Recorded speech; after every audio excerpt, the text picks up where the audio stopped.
En la cena de Nochebuena, le agradecí a mi abuela el cheque de 500 pesos.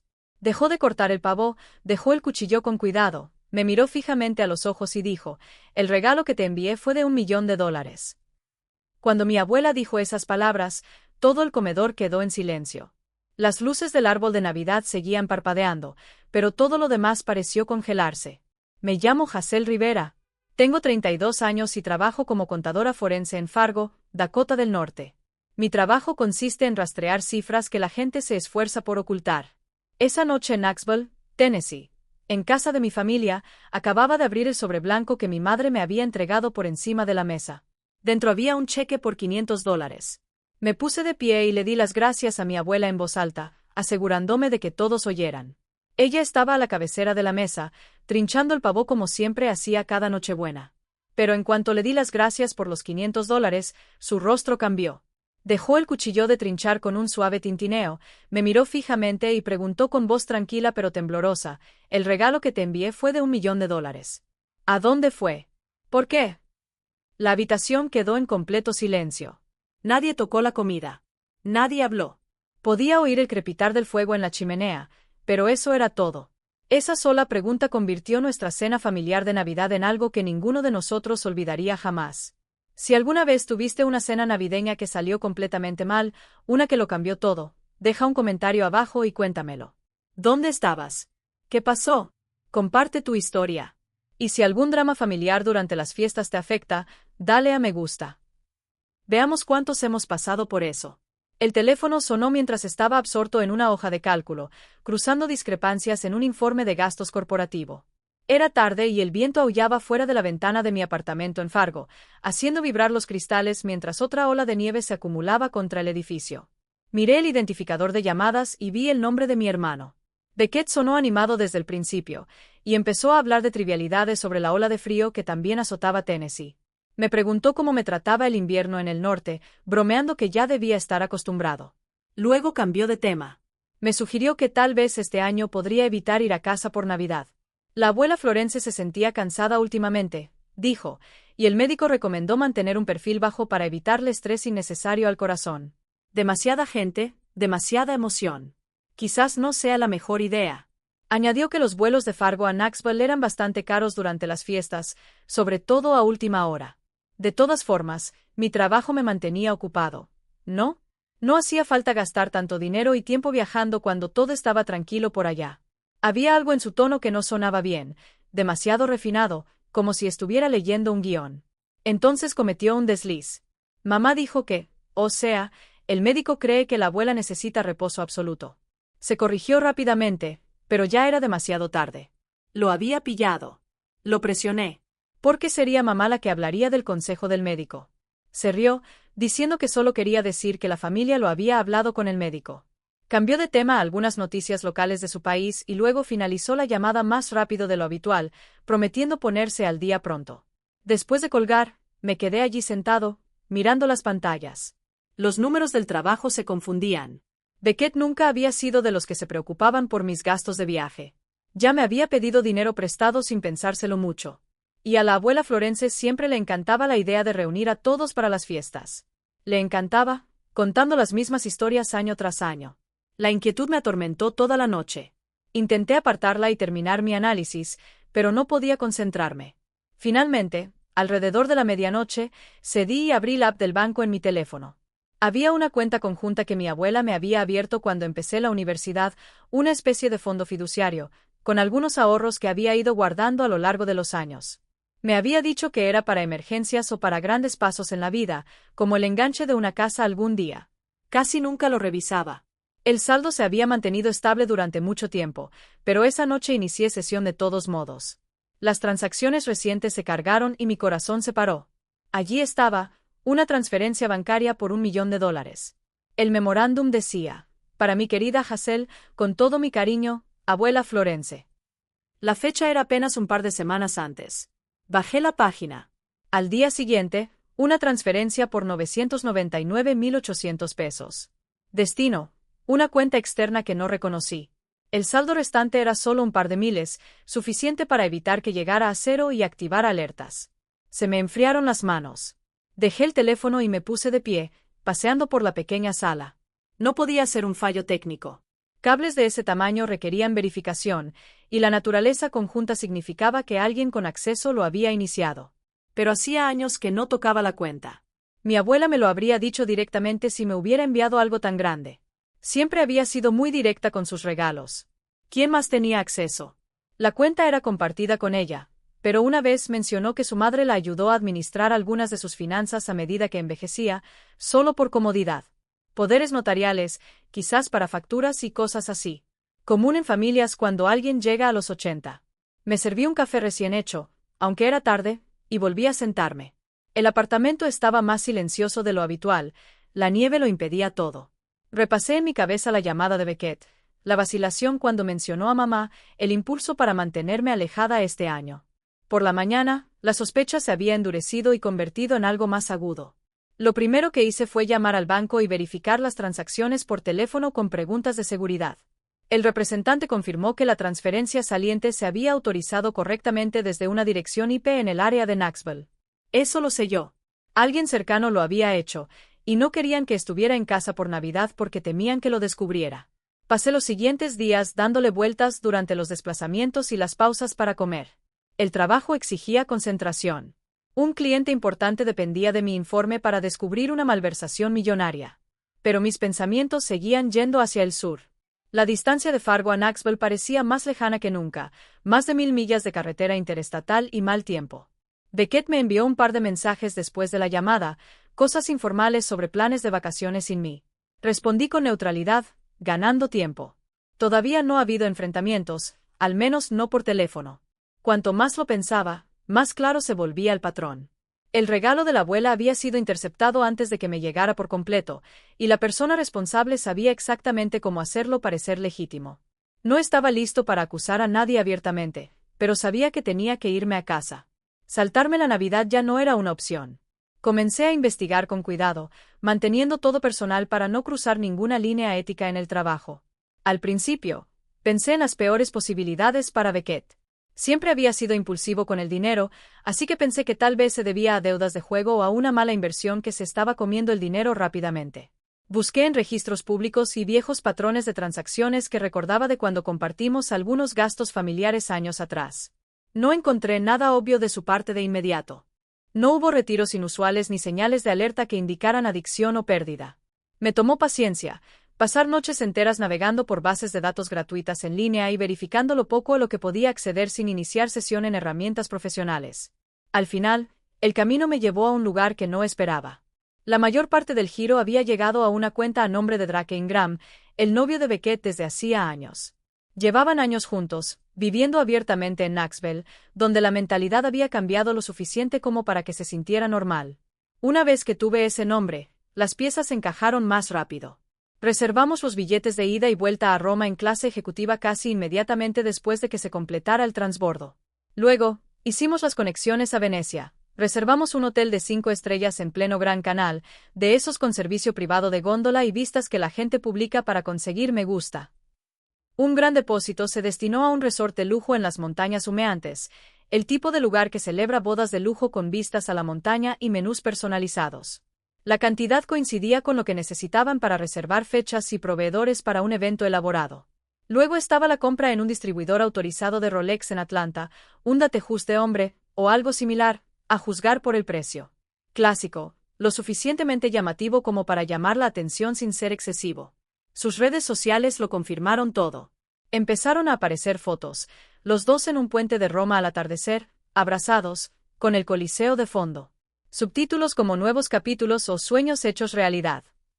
A continuación, fotos de Venecia, paseos en góndola, copas de prosecco, sonrisas que parecían genuinamente felices. Hay indicios de compromiso entretejidos, nada explícito pero claro para cualquiera que preste atención. Revisar esas publicaciones fue un duro golpe. Se veían tan despreocupados, como si el mundo les hubiera dado todo en bandeja. Mientras tanto, me senté solo en mi apartamento, tratando de reconstruir cómo el generoso regalo de mi abuela había financiado su romance. Lo que más me dolió fueron las pequeñas transferencias que vi de la cuenta de mamá a Drake, dispersas a lo largo de los meses anteriores. Cantidades modestas con notas vagas como ayuda familiar o manutención miscelánea.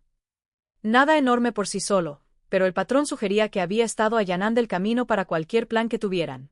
Teresa Rivera. Mi madre siempre priorizó la felicidad de Beckett, sobre todo después de que salió del closet y atravesó momentos difíciles al principio.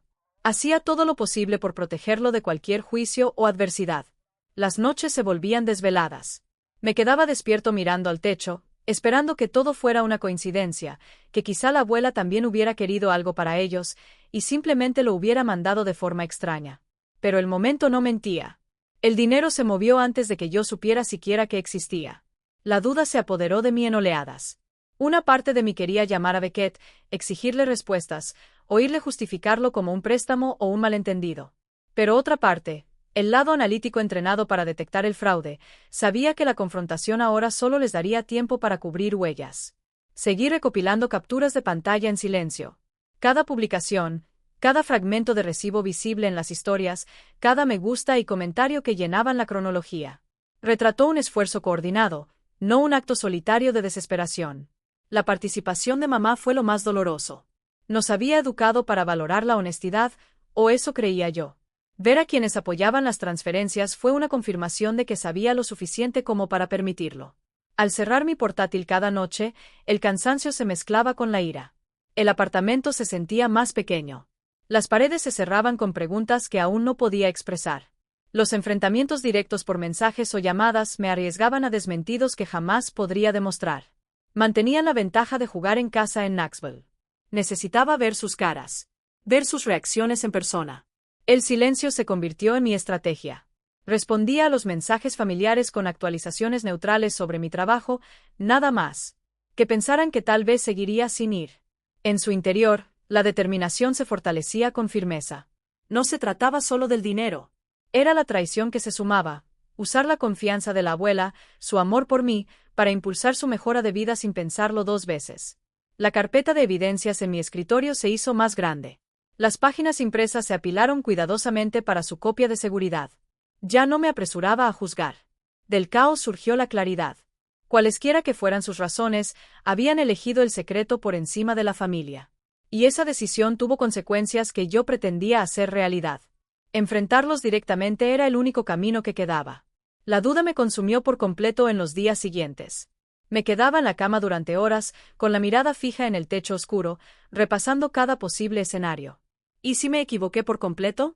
¿Y si se trataba de un malentendido complejo y confrontarlos rompería para siempre los frágiles lazos que nos quedaban? Los recuerdos volvieron a inundarnos sin ser invitados, las mañanas de Navidad de cuando éramos niños en esa misma casa de Knoxville. La abuela Florence sentada junto a la chimenea en su mecedora, con voz suave mientras compartía historias de sus años de juventud sobre cómo crió a mi madre durante tiempos difíciles o tradiciones navideñas que había conservado de su propia infancia. Beckett, mayor y siempre protector, intervino cuando los acosadores del colegio me criticaban por ser el callado con la nariz metida en los libros. Me defendía sin dudarlo, ganándose castigos, pero sin quejarse jamás. Esas imágenes contrastaban violentamente con lo que había descubierto. ¿Cómo pudo el hermano que me protegió entonces orquestar algo así? Y mamá, siempre la pacificadora, la que se sacrificó por nosotros. ¿Cuán profundo fue su papel? Cogí el teléfono más de una vez, con el pulgar sobre su contacto. Una pregunta directa podría sacarme la verdad a la luz, o al menos darme una negación a la que aferrarme. Pero cada vez el miedo me detenía. Habían tenido semanas para coordinar historias. Una llamada podría alertarlos. Que prepararan mentiras que jamás desenterraría. El sueño llegaba a trompicones, sueños que mezclaban risas antiguas con traiciones actuales. Despertaba enredado entre las sábanas, con el corazón acelerado, convencido por un instante de que todo era una pesadilla. Luego la realidad volvió a imponerse, pesada e innegable. Una parte de mí quería echarme atrás, fingir ignorancia, preservar la ilusión de familia por el bien de la abuela.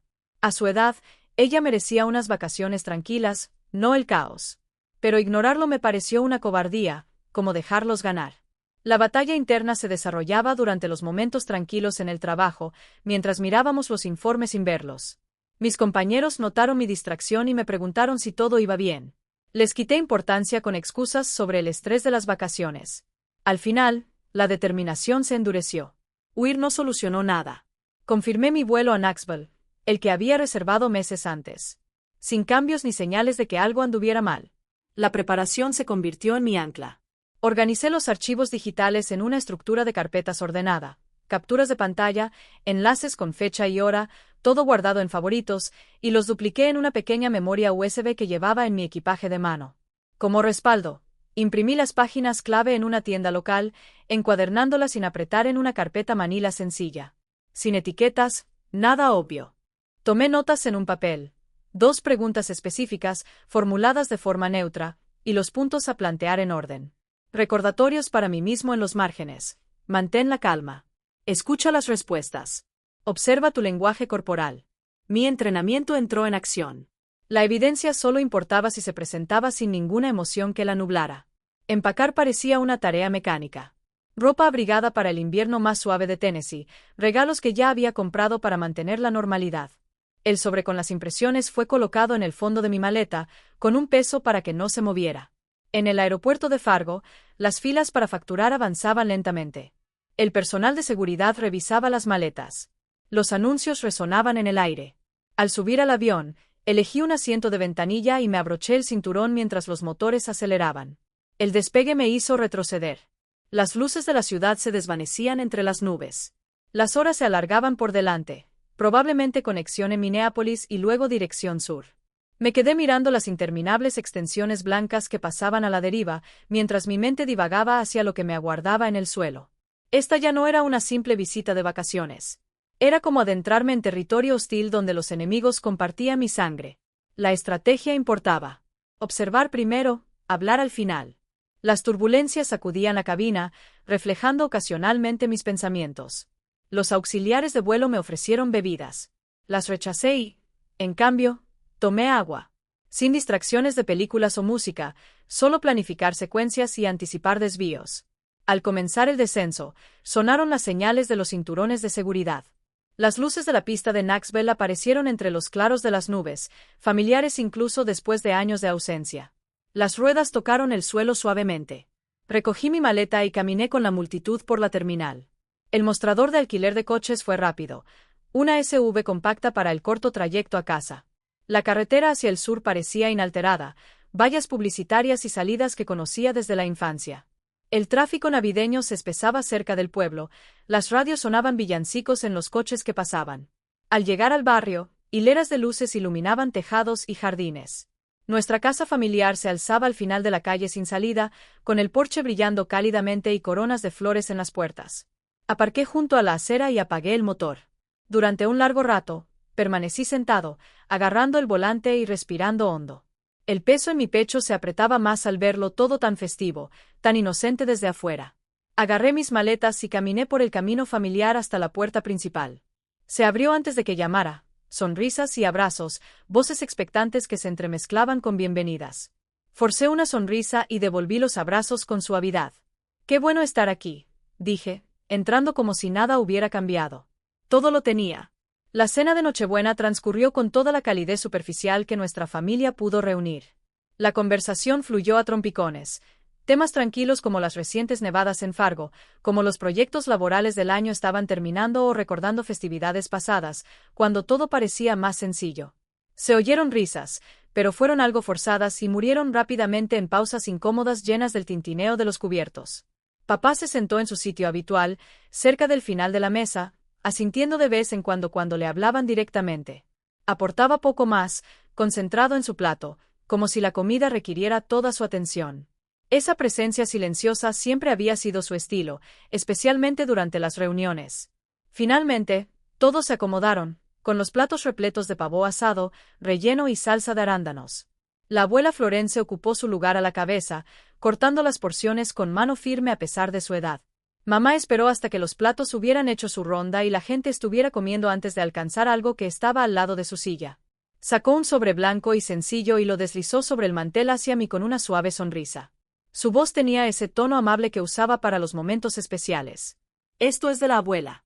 Quería algo modesto este año. Solo un detalle». Lo tomé, rozando el papel crujiente con los dedos. Dentro había un cheque por $500, escrito con la caligrafía familiar de la abuela, aunque ahora más temblorosa. Me aseguré de que mi agradecimiento fuera lo suficientemente alto para toda la mesa. «Muchas gracias, abuela. Esto significa mucho para mí». La miré fijamente, asegurándome de que mis palabras se entendieran. Hizo una pausa a mitad de la rebanada, con el tenedor de trinchar suspendido en el aire. Luego dejó los cubiertos con cuidado, el metal tintineando ligeramente contra la bandeja. Su mirada se elevó hacia la mía, y su expresión pasó de cariñosa a preocupada en un instante. La pregunta salió mesurada, cargada de confusión y dolor. El regalo que te envié fue de $1.000.000. ¿A dónde fue? ¿Por qué? El silencio se apoderó de la sala como una ola. Los tenedores se detuvieron a medio camino de las bocas. La respiración pareció detenerse colectivamente. Nadie masticó. Nadie se movió. Mamá se recuperó primero. La silla rozó al inclinarse hacia adelante. Elevó un poco el tono de voz y las palabras le salieron a borbotones para tranquilizarla. Mamá, debes estar confundiendo las cosas. El médico mencionó que la memoria puede volverse borrosa con el nuevo medicamento. Probablemente solo sea un desliz. Mi hermano palideció, palideciendo. Dejó la copa con más fuerza de la que pretendía, y el vino se derramó cerca del borde. Hazel, ¿estás segura de lo que viste en ese cheque? Preguntó con voz entrecortada, mientras sus ojos se movían entre la abuela y yo. Su novio forzó una risa que no llegó a sus ojos, mirando alrededor de la mesa en busca de apoyo. Parece un simple error bancario. Pasa todo el tiempo con las transferencias grandes. Podemos solucionarlo mañana. No pasa nada. No dije nada todavía. En cambio, observe. La mirada de mamá se posó en su servilleta, retorciendo la tela con fuerza. Evitaba mirar directamente a nadie, especialmente a la abuela. Beckett agarró el tallo de su copa de vino con tanta fuerza que sus nudillos se pusieron blancos, mirando fijamente su plato como si las respuestas pudieran aparecer en la salsa. Drake miró su reloj, moviéndose sutilmente en su asiento como si la silla se hubiera vuelto incómoda. Su sonrisa permaneció fingida, pero se tensó en los bordes. La chimenea crepitaba de fondo, el único sonido que rompía la pesadez. Las luces del árbol centelleaban, ajenas. La abuela me sostuvo la mirada por más tiempo, buscando algo. Una confirmación, quizás, o una negación. Sus manos descansaban sobre la mesa, firmes a pesar del temblor en su voz. Papá se aclaró la garganta una vez, pero no dijo nada. Fork se detuvo en el aire. La tensión aumentaba con cada segundo que pasaba. Los deliciosos olores se volvieron empalagosos. El apetito desapareció. Observé cada microexpresión. La forma en que el pie de mamá golpeaba nerviosamente debajo de la mesa, Beckett tragando saliva con dificultad repetidamente, la pierna de Drake rebotando. Sus intentos de desviar la atención quedaron en el aire, débiles y poco convincentes. La fachada navideña se quebró de par en par, revelando lo que yacía debajo. Nadie tomó una segunda ración. Me quedé en silencio el tiempo justo para que la pregunta de la abuela me impactara por completo. Luego tomé mi teléfono y me puse de pie lentamente para que nadie se perdiera el movimiento. El televisor de la sala ya estaba en modo de espera, un sistema moderno con transmisión inalámbrica. Unos toques y la pantalla se iluminó con la primera imagen, una captura de pantalla nítida del extracto bancario que mostraba la transferencia millonaria de la cuenta de la abuela a la cuenta conjunta que habíamos compartido. No avant la voz. Hablar con calma era más importante que el volumen. Esta es la transferencia entrante. El memorando dice, para mi querida Hazel, con todo mi cariño, abuela Florence. Siguiente diapositiva. El giro saliente del día siguiente, casi todo el importe se desvió a otro lugar. Allí fue, inmediatamente después. La tensión en la sala aumentó. La respiración se volvió superficial alrededor de la mesa. Avance de nuevo. Confirmaciones de vuelos en clase ejecutiva, nombres que coincidían con los de Beckett y su novio, destinos Roma y luego Venecia. Estos boletos se compraron justo cuando se liquidó el dinero. Luego vinieron las reservas de hotel, suites de lujo con vistas al canal, con fechas que coincidían a la perfección. Luego, reservas en lugares que costaban miles por noche. Aparecieron capturas de redes sociales, fotos que habían publicado, marcas de tiempo, ubicaciones visibles etiquetadas en Italia. Publicaciones públicas celebrando el viaje, todo financiado a los pocos días de la transferencia. El último gran problema, el contrato del lugar de la boda en las Smoky Mountains, se dedujo un depósito considerable. Y este contrato para un resort de lujo para la ceremonia, se pagó un anticipo no reembolsable de la misma fuente.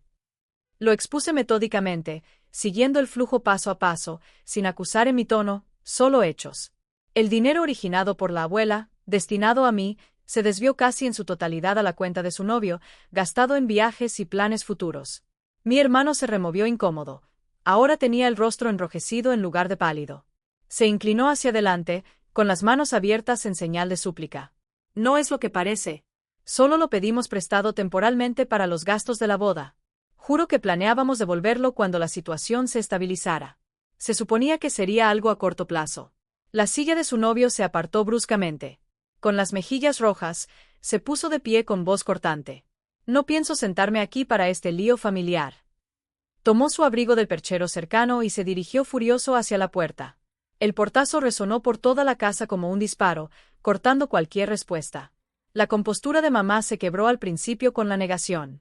Negó con la cabeza vigorosamente, con los ojos muy abiertos. Debe haber algún error. No tenía ni idea de una transferencia tan grande como esa. Pero mientras las imágenes persistían en la pantalla, sus hombros se hundieron. Bajando la voz, admitió en voz baja: ayudé a cambiar algunas cosas. Beckett estaba estresado por tener todo perfecto para su futuro. No quería que perdiera esa oportunidad. La abuela absorbió cada palabra sin interrupción, apretando los dedos alrededor de la servilleta hasta que la tela se arrugó. Las lágrimas trazaron caminos silenciosos por sus mejillas, pero su expresión se endureció bajo el dolor. Respiró hondo para tranquilizarse, con la mirada fija en la pantalla congelada. Sus palabras eran suaves pero inquebrantables. Si me quedo callado esta noche, pasaré los años que me queden sabiendo que permití que el engaño triunfara. No me arrepentiré de eso. Ella tomó su teléfono que estaba sobre la mesa y marcó sin dudarlo. Sí, soy Florence Rivera. Necesito denunciar un fraude financiero y un robo que involucra a familiares. La llamada se conectó. Su voz era clara al proporcionar la dirección y breves detalles. Nadie la interrumpió. La línea permaneció abierta mientras ella hablaba con el operador, confirmando que los agentes llegarían pronto. Los platos permanecieron intactos, mientras la comida se enfriaba rápidamente. Las luces festivas seguían parpadeando, burlándose de los restos. Beckett se hundió la cara entre las manos, con los hombros temblorosos. Mamá miraba fijamente el mantel, mientras las lágrimas caían a raudales. Papá permaneció inmóvil, con la mirada fija en la abuela con algo parecido a un respeto silencioso. Apagué la conexión. La pantalla se oscureció. La verdad pesaba, innegable. La abuela colgó el teléfono con cuidado. Me miró y asintió, casi imperceptiblemente, gratitud mezclada con tristeza. Las consecuencias habían comenzado. Los oficiales llegaron antes de lo esperado. Llamaron con firmeza a la puerta principal. 2 policías de patrullaje locales de Knoxville entraron, con sus uniformes impecables bajo la luz del porche y expresiones profesionales pero alertas a la atmósfera cargada. El comedor permaneció intacto. Los platos congelados, las velas consumidas y las luces de los árboles aún destellaban con alegría mecánica. La abuela los recibió en la entrada, con voz firme a pesar de todo. Me uní a ella, entregándoles la carpeta impresa y la memoria USB sin demora. Los acompañamos a la mesa, dejando un espacio libre entre los platos abandonados. Escucharon atentamente mientras la abuela explicaba el regalo, su confianza en la familia, la gestión de las finanzas y el descubrimiento. Esta noche, agregué contexto sobre la configuración de la cuenta conjunta, cómo funcionó el acceso y la rápida desviación que había rastreado. Los oficiales hojearon páginas, escaneando registros de transacciones y documentos de respaldo en una computadora portátil que conectaron a la unidad. Las preguntas fueron mesuradas, confirmaban fechas, cantidades y relaciones. Tomaron nota de las declaraciones voluntarias. Aún no hay arrestos, ya que la investigación requirió una revisión formal. Todos dieron sus primeros testimonios allí mismo. Mamá habló vacilante, con la mirada baja, repitiendo su papel de facilitar las transferencias para beneficio de Beckett. Mi hermano se sentó encorvado, admitiendo su conocimiento, pero presentándolo como una necesidad temporal. Papá ofreció poco y confirmó que no tenía ninguna participación en asuntos financieros. El proceso se prolongó en un silencio sofocante. Se llenaron cuadernos y se tomaron fotografías de copias de evidencias clave. Un oficial llamó por radio al despachador para registrar el caso. La estática rompió el silencio. Cuando terminaron los preliminares y prometieron seguimiento por parte de los detectives, el cansancio invadió la casa. Aconsejaron conservar todos los rastros digitales, dejaron tarjetas de contacto y partieron en la fría noche. La noticia corrió rápido en un lugar como Knoxville. Las redes de las pequeñas ciudades lo amplificaron todo. La empresa donde trabajaba mi hermano, una constructora regional en la que había trabajado durante años, lo despidió poco después. La razón oficial fue el rendimiento, pero los rumores apuntaban a un daño a la reputación por la divulgación de información. Antiguos compañeros de trabajo cruzaban la calle para evitar saludos. Las invitaciones a almorzar se acabaron. La posición de mamá en la comunidad eclesial, a la que había dedicado décadas, se desmoronó silenciosa pero completamente. El coordinador de voluntarios la llamó personalmente, expresando su arrepentimiento y eliminándola de las listas de eventos y comités. Los viejos amigos que compartían comidas compartidas y grupos de oración se distanciaron. Las amables reverencias en el supermercado reemplazaron las conversaciones cálidas. Las invitaciones dejaron de llegar. El último mensaje de su novio llegó en un solo mensaje: una ruptura total. Sin explicaciones, y luego silencio total. No hubo respuesta a las llamadas. Las actualizaciones de perfil desaparecieron de las visualizaciones mutuas. La reacción también me llegó, aunque a una distancia mayor. Primos lejanos llamaron para darme sermones sobre el perdón y la unidad familiar, acusando a la rigidez de involucrar a las autoridades. Algunos conocidos de la infancia de los barrios de Knoxville dejaron de seguirme y luego fueron bloqueados por completo en línea, lo que indica una falta de voluntad para asociarse con las consecuencias. El aislamiento se desarrolló de manera diferente para cada uno de nosotros. La abuela se retiró a una tranquila reflexión, procesando la traición de sus seres más cercanos. Papá mantuvo su reserva, ayudando con los aspectos prácticos, pero sin ofrecer opiniones. Regrets of Fargo, a Turdido. Las rutinas se reanudaron automáticamente. Las exigencias del trabajo me concentraban, pero las noches traían oleadas de dudas. ¿Había la justicia compensado las fracturas permanentes? El juicio de la comunidad resultó implacable en círculos cerrados. Beckett tuvo dificultades para encontrar un nuevo empleo local. Tenía buenas habilidades, pero sus referencias eran deficientes. Mamá llenaba sus días de recados solitarios, evitando lugares familiares donde las miradas se demoraban demasiado. Incluso las partes neutrales sintieron las repercusiones. Los tíos y tías se dividieron. Las tarjetas navideñas disminuyeron.